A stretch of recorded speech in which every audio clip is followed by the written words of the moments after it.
Our government only works as well as the people we elect. The American people are not absolutist. They don't elect us to impose a rigid ideology on our problems. In Turkey, Pakistan, Bangladesh, Indonesia, we've seen Muslim-majority countries elect a woman to lead.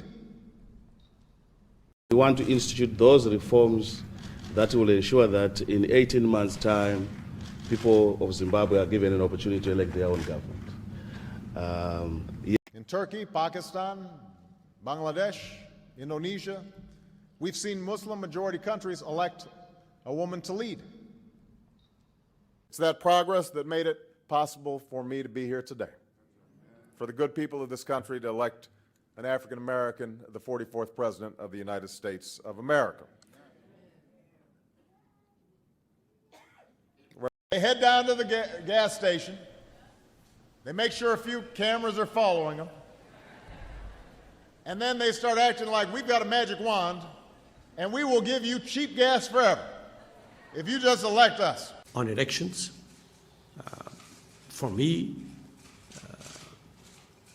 the greatest of my achievements eventually seen by the Afghan people will be a proper, well-organized, interference-free election in which the Afghan people can elect their next president. But the people who elect us to serve, they shouldn't pay the price for those disagreements. The people you elect have to make sure the teachers and school districts have the resources they need to do their jobs well. So the job, one thing I always tell young people, don't just think that you elect somebody and then you expect them to solve all your problems and then you just sit back and complain when it doesn't happen.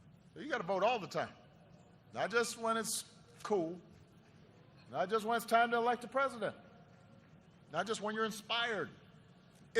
And if you vote and you elect a majority that represents your views, you will get what you want.